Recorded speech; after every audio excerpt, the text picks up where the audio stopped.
So hello everyone, कैसे हैं आप? जैसे कि आप सभी जानते हैं that today's session is part of the lecture series on the topic charge under code of criminal procedure और ये उस सीरीज का 8th पार्ट है। हमने इसके पहले 7 पार्ट्स कवर किए हुए हैं, जिसमें सेक्शन 211 से सेक्शन 223 तक बहुत ही डिटेल में पढ़ा हुआ है और समझा हुआ है, और आज के इस पार्ट में हम सेक्शन 224 को समझेंगे। I have seen many aspirants who overlook section 224। वो सेक्शन 211 से 223 तक तो पढ़ते हैं, लेकिन सेक्शन 224 को इग्नोर कर देते हैं, and the reason is they are not able to understand the importance of section 224।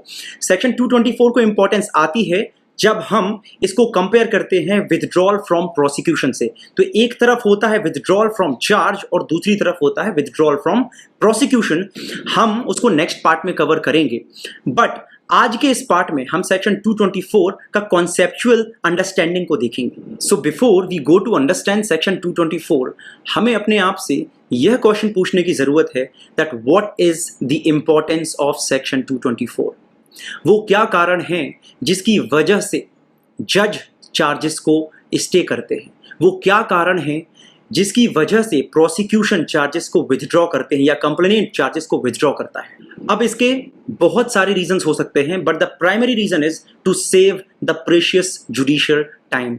मैं आपको बहुत ही सिंपल एग्जांपल देता हूं, उसके बाद आपको सेक्शन 224 का इंपॉर्टेंस भी समझ में आ जाएगा और यह भी समझ में आ जाएगा कि वो क्या रीजंस हैं जिसकी वजह से जज या प्रोसिक्यूशन चार्जेस को विथड्रॉ करते हैं। So let's understand this. किसी एक व्यक्ति के अगेंस्ट में जज ने चार्ज फ्रेम किए अंडर मोर हेड्स देन वन, मतलब एक ही व्यक्ति के अगेंस्ट में डिफरेंट चार्जेस फ्रेम होते हैं, डिफरेंट हेड्स।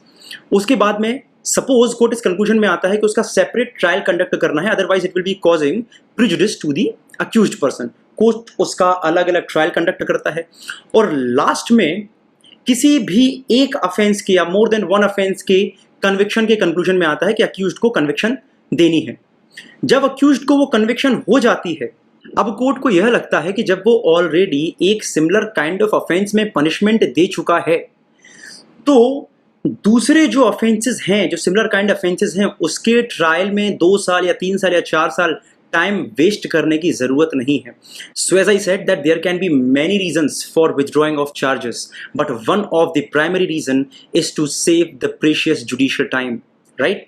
क्योंकि अब हम विथड्रॉल और स्टे ऑफ चार्जेस की इंपॉर्टेंस को समझ चुके हैं, तो इस सेक्शन को फर्दर समझने के लिए हमें अपने आप से 3 क्वेश्चंस पूछने की जरूरत है। So the first question is that when this section will apply. Second question is that who can withdraw the remaining charges, and the third question is that what will be the effect of withdrawal or stay of charge। हमें 3 question समझने की जरूरत है और हम तीनों question को एक एक करके समझेंगे। Let's go to the first question. हमारा पहला क्वेश्चन था that when will this section apply. तो ये सेक्शन अप्लाई होती है जहां पर किसी भी व्यक्ति के अगेंस्ट में एक और एक से ज्यादा चार्जेस फ्रेम होते हैं और कोर्ट किसी भी एक चार्ज में कन्विक्शन कर चुका होता है। तो अगर आपको ये क्वेश्चन आए कि when this section will apply, you need to answer after conviction, not before conviction, after conviction, when the court has framed the charges against same person under more heads than one। Now let's go to the second question. Second question is that who can withdraw or stay the charge। अब इसका answer 3 points में divided है। पहला है complainant, दूसरा है officer conducting the prosecution और तीसरा है कोर्ट में इट्स ओन अकॉर्ड। अब सबसे पहले हम चलते हैं कंप्लेनेंट में, क्योंकि कंप्लेनेंट के पास राइट होता है कि वो रिमेनिंग चार्जेस को विथड्रॉ कर सकते। अब यहां पर बहुत सारे लोग कंफ्यूज होते हैं कंप्लेनेंट में और इन्फॉर्मेंट में। लोग यहां पर इन्फॉर्मेंट को कंप्लेनेंट मान लेते हैं, जबकि दोनों में डिफरेंस है। एक जजमेंट है सुप्रीम कोर्ट का, गणेशा वर्सेस श्रनप्पा 2014 का जजमेंट है, जिसमें सुप्रीम कोर्ट ने दोनों के डिफरेंस में क्लियर किया हुआ है और यह बोला हुआ है कि कंप्लेनेंट वो होता है जो सेक्शन 2D में दिया होता है और सेक्शन 200 ऑफ CRPC में जो कंप्लेंट फाइल करता है, जो डायरेक्टली अपने सबमिशंस रखता है मैजिस्ट्रेट के सामने to take the legal action. Informant वो होता है जो व्यक्ति पुलिस स्टेशन जाता है और अपने पॉइंट्स को पुलिस के सामने रखता है to take the legal action. तो दोनों कॉन्सेप्ट में डिफरेंस है। इन्फॉर्मेंट के पास में कोई भी पावर नहीं है चार्जेस को विथड्रॉ कराने का, बल्कि कंप्लेनेंट के पास में पावर होता है चार्जेस को विथड्रॉ कराने का। अब CRPC में दो रास्ते होते हैं जो ट्रायल पे पहुंचते हैं। पहला रास्ता होता है सेक्शन 200 से जो जाता है, सेक्शन 200, 201, 202 एंड 203 से होके जाता है। वहां पर जो क्रिमिनल मोशन होता है वो पुलिस स्टार्ट नहीं करती है बल्कि कंप्लेनेंट करता है। इसलिए कंप्लेनेंट को पावर दिए गए हैं कि वो रिमेनिंग चार्जेस को विथड्रॉ कर ले।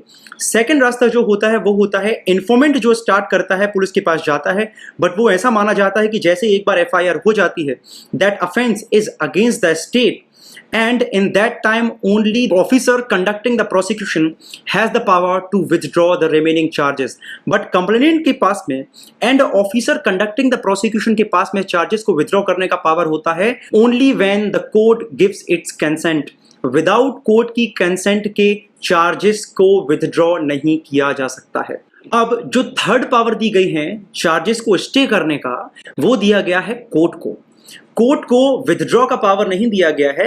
अगर आप बहुत ही केयरफुली वर्डिंग्स देखेंगे सेक्शन 224 को, तो जो वर्ड यूज किया गया है वो किया गया है stay. Now there is a difference between stay and withdraw. Withdraw केवल वही कर सकता है जो क्रिमिनल मोशन को स्टार्ट करता है, राइट? कोर्ट ने किसी भी क्रिमिनल मोशन को स्टार्ट नहीं किया, इसीलिए विथड्रॉल की जगह पर वर्ड यूज किया गया है स्टे फॉर द कोर्ट। तो कोर्ट के पास पावर है कि वो किसी भी चार्ज को, जो रिमेनिंग चार्जेस हैं, अगर किसी पहले के ऑफेंसेस में कन्विक्शन हो चुकी है तो वो रिमेनिंग चार्जेस को स्टे कर सकता है। अब हम तीसरे क्वेश्चन में चलते हैं, जो था कि इफेक्ट क्या होता है विथड्रॉल का या स्टे का। तो इसका इफेक्ट जो होता है वो होता है एक्विटल। कई बार प्री में भी एक क्वेश्चन पूछा जाता है कि विथड्रॉल ऑफ चार्जेस का और स्टे ऑफ चार्ज का इफेक्ट क्या होता है। तो इसका इफेक्ट होता है acquittal on the other remaining charges. But यहां पर एक ट्विस्ट आता है, और ये ट्विस्ट यह है कि ये जो एक्विटल होता है ये सब्जेक्ट टू सर्टेन लिमिटेशन होता है। और वो लिमिटेशन ये होती है कि फॉर एग्जांपल कोर्ट ने किसी भी व्यक्ति को अगर कन्विक्ट किया हुआ है एक ऑफेंस में, और वो व्यक्ति अगर हायर कोर्ट में जाके अपनी कन्विक्शन को सेट असाइड कर लेता है, तो जो रिमेनिंग चार्जेस में जो एक्विटल हुआ था वो एक्विटल सेट असाइड हो जाएगा और प्रोसीडिंग्स को कोर्ट रिवाइव कर सकता है। कौन सा कोर्ट रिवाइव कर सकता है? जिस कोर्ट ने स्टे दिया था या विथड्रॉ किए थे चार्जेस को, वो कोर्ट फिर से प्रोसीडिंग्स को रिवाइव कर सकता है।